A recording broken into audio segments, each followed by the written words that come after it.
Toi aussi, t'as merdé. Ouais. On a tous fait des conneries en fait. Euh, des situations pendant lesquelles on s'est senti honteux, honteuse, des situations dans lesquelles on a fait des erreurs, on a mal parlé, on a mal agi, on a fait des mauvais choix, on n'a pas assuré un cachot, ne serait-ce que pendant peut-être un examen ou je sais pas, on n'avait pas la bonne attitude. Moi, je veux te parler du sentiment de honte, du sentiment de culpabilité, de, de dévalorisation extrême, là, tu sais, le truc, là, c'est là, au fond de toi, ça remonte, là, et ça t'empêche de dormir, et tu te dis, mais pourquoi j'ai fait ça? Pourquoi j'ai dit ça? Et c'est vraiment dégueulasse comme sensation, non? T'as déjà ressenti ça? Et en plus, quand tu ressens ça, tu penses des choses. Oui, voilà, tu as une petite voix intérieure qui te dit ouais, t'as vu, t'es naze. Et qui en fait rajoute une couche à la couche déjà existante bien pourrie. Et cette pensée-là que l'on a sur soi quand cette petite voix elle te dit ouais, et ben ça fait fabriquer du cortisol. Donc non seulement tu as fait une connerie, et en plus tu te le répètes, t'en es convaincu déjà, oui, tu sais que tu as fait une connerie, donc tu le sais, c'est une vérité, et tu rajoutes donc ce côté, ouais, t'as vu, t'as mal agi, nanana, voilà, et tu te tournes et tu te retournes, et tu retournes tout ça dans ta tête, en fait, c'est abject comme sensation. Donc en fait, c'est comme s'il y avait une deuxième couche à l'intérieur. Hein, t'as mal agi et en même temps, tu continues à parler mal de toi. On est des bourreaux avec nous-mêmes. Ta meilleure amie, un membre de ta famille, quelqu'un que t'aimes bien, qui te dirait ouais, tu sais quoi, Géraldine, j'ai fait une connerie l'autre jour, j'ai incendié, mais comme du poisson pourri, la nouvelle copine de mon cousin. Et je lui ai dit ci, je lui ai dit là, et machin, et truc. Qu'est-ce que toi, tu vas faire pour elle, puisque tu l'aimes bien? Bah, tu vas forcément lui trouver tout un tas de circonstances atténuantes.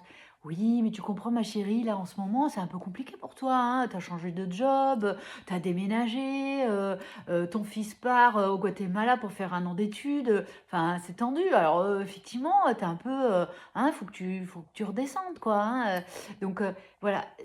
L'autre te dit. Toi, tu dirais, pardon, à l'autre des choses réconfortantes. Euh, tu l'enroberais un petit peu de douceur quand l'autre est en train de te dire qu'elle se sent pas bien à cause d'une connerie qu'elle aurait faite. Surtout qu'en plus, ce que tu as fait est fait.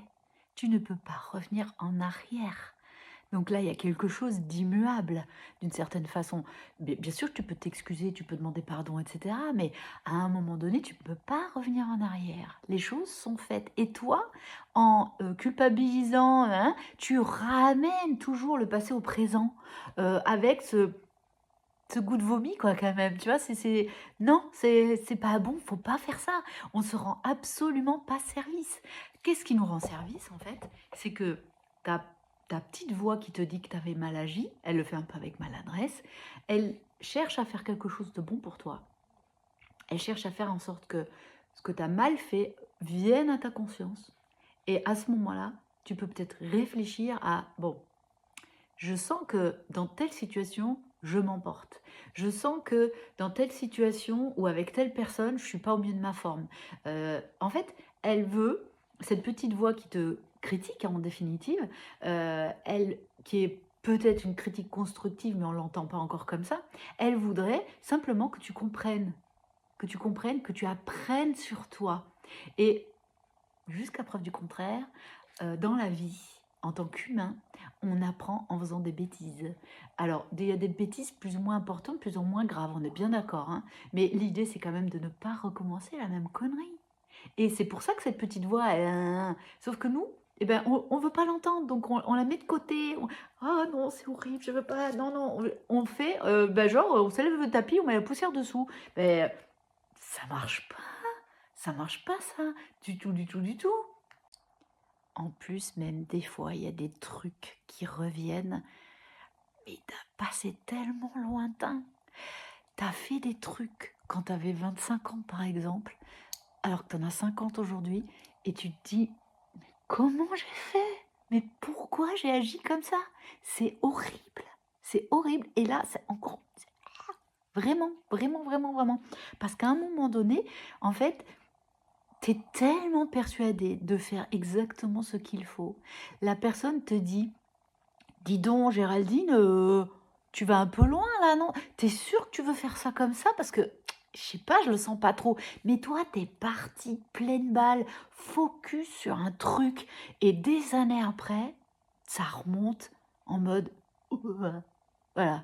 Et ça, c'est vrai que à ce moment-là, tu peux faire tomber un culpa et te dire, «Bon, c'est vrai que c'est dégueulasse, ça remonte, ça mais OK, j'ai appris, j'ai compris, qu'est-ce que je peux faire pour moi, en fait?» Ça, c'est intéressant. Et qu'est-ce que je peux faire pour l'autre? Parce que si j'ai blessé quelqu'un, je peux peut-être, faire un petit truc, demander pardon, poser des questions, écrire une lettre, je sais pas, faire quelque chose si quelqu'un d'autre est impliqué dans cette, action un petit peu, moyenne. L'idée, c'est de pouvoir, fabriquer, de l'ocytocine en ayant des pensées positives, constructives, évolutives pour toi, mais pas des trucs méchants. On ne peut pas réparer quelque chose en aggravant la situation avec des éléments similaires.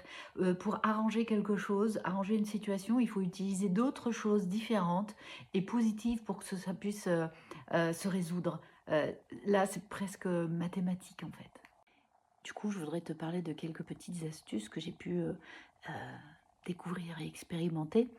Donc, la première chose, c'est de te poser. Tu te poses tranquillement et tu respires profondément en pensant à la situation qui t'a semblé ratée, que tu as semblé avoir ratée. Comme je disais tout à l'heure, une sensation d'échec liée à un entretien d'embauche ou une mauvaise action que tu aurais pu mener ou quelque chose que tu as pu mal dire. Tu te poses, c'est factuel, ça a été fait, tu ne peux pas revenir en arrière, c'est ainsi. Première chose. Deuxième chose, pardon, pense au fait que tu n'es pas seul. D'autres personnes, ici, ailleurs, ont fait exactement la même connerie, ont eu exactement la même problématique.